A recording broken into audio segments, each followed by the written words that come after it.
2 जून 1947 जब दिल्ली के एक कमरे में करीब दर्जन भर लोग मिलकर करोड़ों लोगों का भविष्य लिखने जा रहे थे।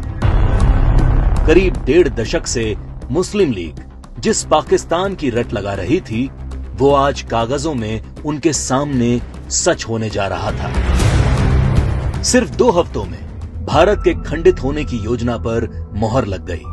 भगवान राम के बेटे लव का बसाया लाहौर, ढाकेश्वरी माता का तीर्थ ढाका, गुरु नानक देव जी का जन्म स्थान ननकाना अब 2 टुकड़ों में बंटने जा रहा था।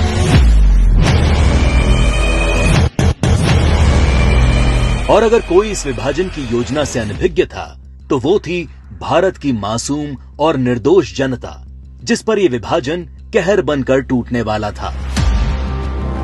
1947 को अंग्रेजों द्वारा किया विभाजन देश का पहला विभाजन नहीं था।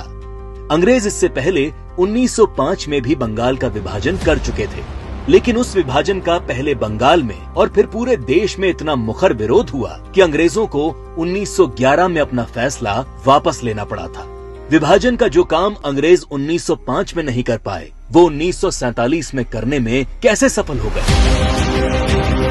तो जो बात 1905 के बंगाल को 1947 के भारत से अलग बनाती है, वो है कांग्रेस पार्टी, मुस्लिम लीग और भारतीय कम्युनिस्ट।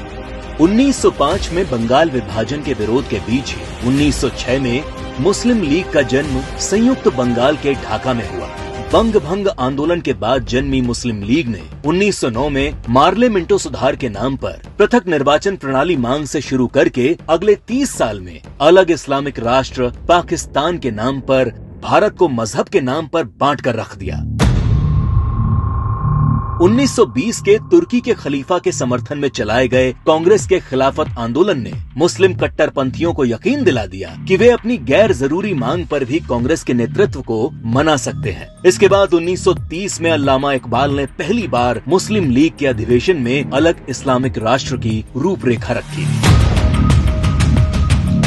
इकबाल की कल्पना के इस अलग इस्लामिक देश के लिए पाकिस्तान नाम सबसे पहले चौधरी रहमत अली ने प्रयोग किया। जब 1933 के तीसरे गोलमेज सम्मेलन में चौधरी रहमत अली ने पाकिस्तान अभी नहीं तो कभी नहीं नाम के पर्चे बांटे और करीब 7 साल बाद 1940 में लाहौर अधिवेशन में मुस्लिम लीग ने पहली बार पाकिस्तान नाम के अलग इस्लामिक देश का प्रस्ताव पास किया और 1947 में 10 लाख लोगों की लाश पर चढ़कर एक अलग इस्लामिक देश बना लिया।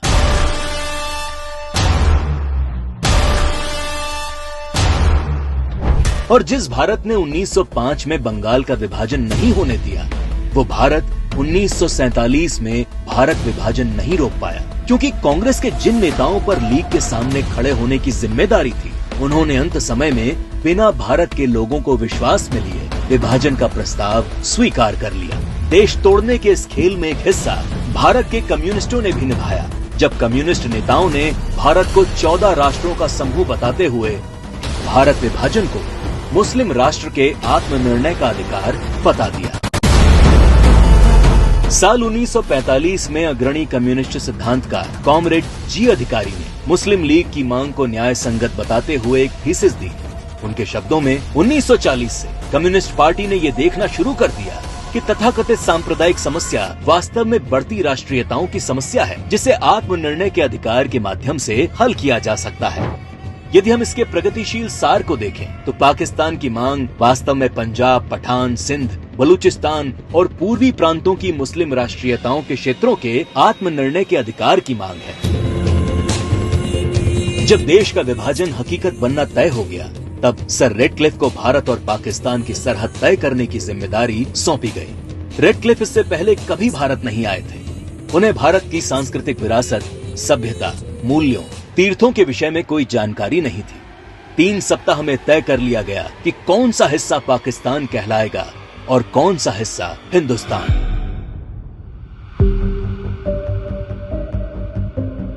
सदियों से एक जैसे इतिहास, भाषा, बोली, खान पान लिए रह रहे लोग, गांव और शहर रातों रात 2 देश बन गए। करीब 1.5 करोड़ लोग रातों रात बेघर हो गए और करीब 10 लाख से अधिक लोग इस विभाजन के नाम पर काल के गाल में समा गए। ये विभाजन जिसने आगे चलकर पूर्वी पाकिस्तान में एक नए नरसंहार को जन्म दिया। शहर के शहर रातों रात खंडर में बदल गए। शहर दर शहर दंगे और आगजनी शुरू हो गई।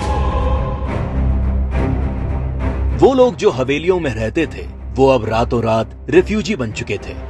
अपना सब कुछ लुटाकर लोग सड़ी गर्मी और बरसात में मीलों तक फैले काफिले हजारों की तादाद में अपनी जान बचाकर चले आ रहे थे। सबसे बुरा हाल महिलाओं का हुआ, जिन्हें इस विभाजन की सबसे क्रूर कीमत चुकानी पड़ी। सैकड़ों महिलाओं का अपहरण और बलात्कार किया गया। 1940 के दशक में भारत की ही भांति नरसंहार झेलने वाले यहूदियों की विभीषिका को आज पूरा संसार जानता है। 27 जनवरी को आज पूरा विश्व होलोकास्ट दिवस के तौर पर मनाता है। लेकिन इस विभाजन की कभी न भूली जा सकने वाली त्रासदी को भारत की ही पूर्व की सरकारों ने कभी याद करने की कोशिश नहीं की।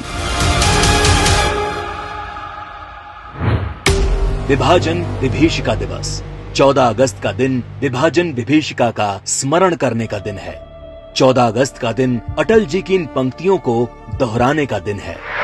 दिन दूर नहीं, खंडित भारत को पुनः अखंड बनाएंगे। गिलगित से गारो पर्वत तक आजादी पर्व मनाएंगे। उस स्वर्ण दिवस के लिए आज से कमर कसें, बलिदान करें।